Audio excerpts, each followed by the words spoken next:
Hey friends, Dr. G here doing a keto food review, at least in part. So I managed to get through the line of shame and get into Trader Joe's today and found in their new release section Keto Fudge Bites by Do Good Snacks.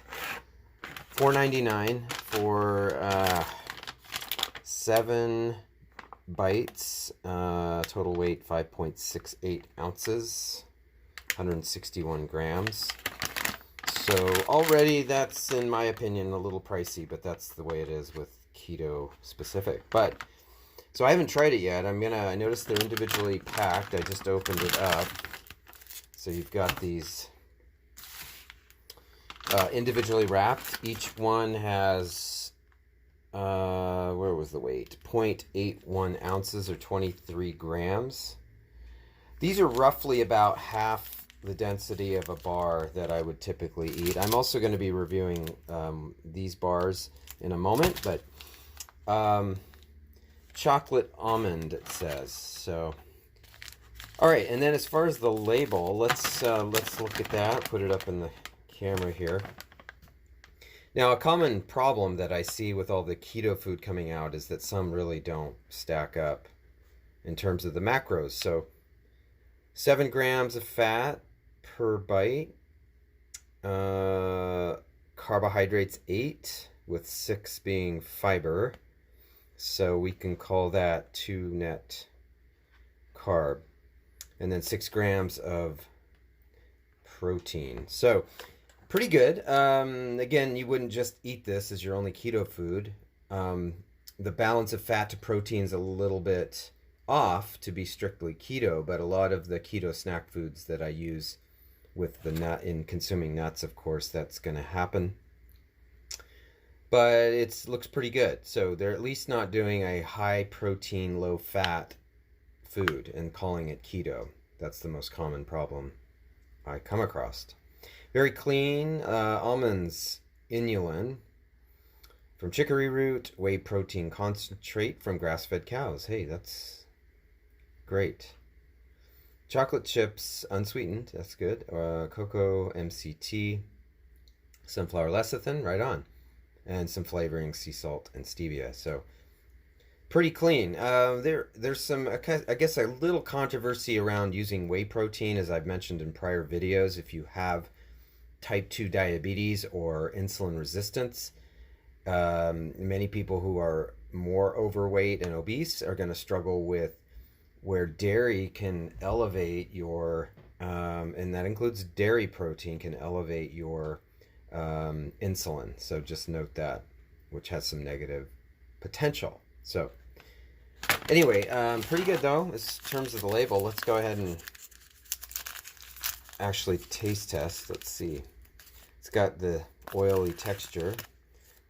It doesn't appear crumbly, and they use whey protein a lot to kind of hold these things together, so I understand why they're using it.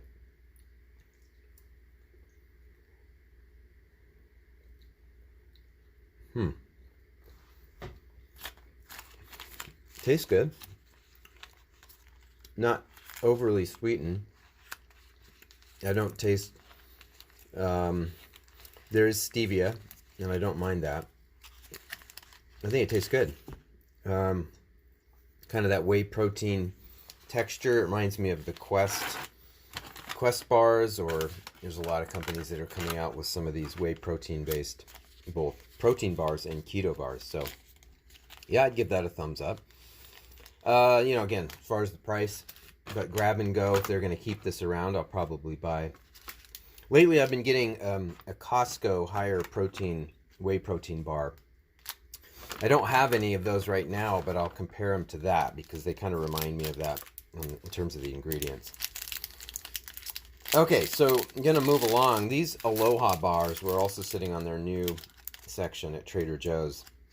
Again, these are not labeled keto, and they are branded as Aloha, made by, I don't think they're, yeah, it's not Trader Joe's branded. We've got Aloha, New York, New York. How about that? So label, total fat 11 grams. Now again, this is a 1.98 ounces, 56 gram bar. One thing I liked is that it's dense. It's got a lot. I mean, these little mini bars aren't enough for me personally. So I like a bar to be at least 1.5 ounces, 40, 50 grams. Plant-based protein, chocolate fudge brownie. So this is probably going to be more of a protein bar, but I'm looking at the fat isn't too bad, actually, at 11 grams. 14 grams protein, though you can see it's a protein heavy bar. Now, when do I don't mind high protein bars when I'm after exercise, like for recovery, or if I just budget that in for my whole day in terms of protein and macros. At the store, I read the ingredients already, but I'll go through them. We've got, hopefully that's focusing, there we go. Protein blend, brown rice protein, pumpkin seed protein, tapioca fiber, dark chocolate. So it looks like these are sweetened dark chocolate there with cane sugar.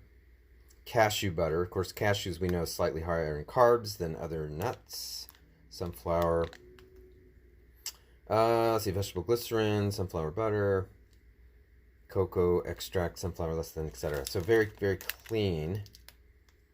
So cane sugar looks like it's main sweetener. Of course, sugar's 5 grams. So in the old days, before I was keto, my rule of thumb was to not eat foods that had, having focus issues. Any food that had over 5 grams per serving was something I just avoided. I ate more of a kind of a paleo metabolic balanced diet personally. But I'll still use 5 grams of sugar in something. This might be 2 to 3 hours before a race or something, or before working out. So this would probably take you out of ketosis. It's got a lot of fiber, but maybe not. I'll have to maybe do a ketone test, blood test after eating one of these. I'll do that in the future. So, and then we've got the other flavor here, peanut butter chocolate chip. And I think the only difference in the macros was it actually has 1 gram less of sugar with 1 gram more of the fat. Same protein. So I am going to try it. So I bought one of each because I wanted to see if I'd like it. So this is actually coated with chocolate. Seems to hold together pretty well.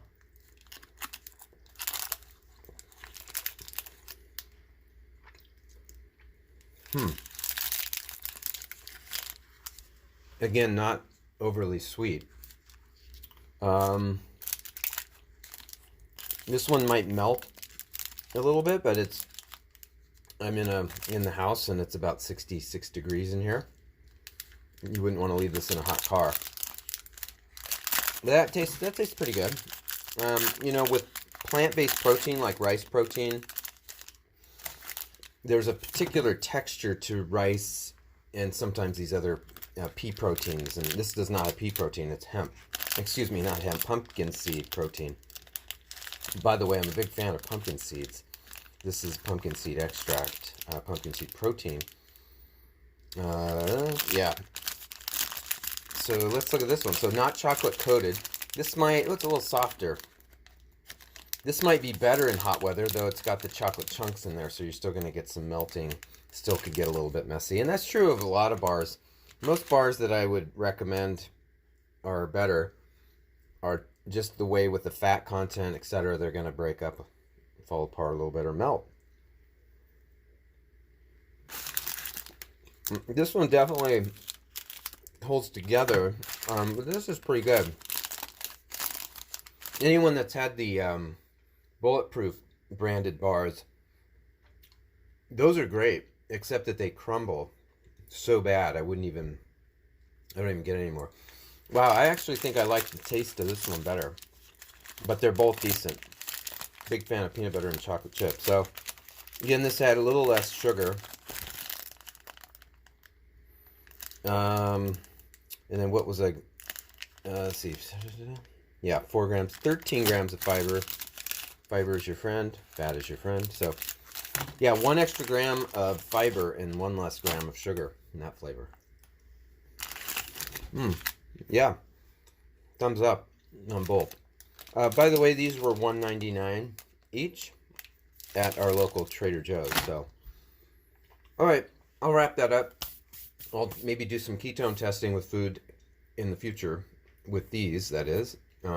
So watch for that video. Thanks for watching.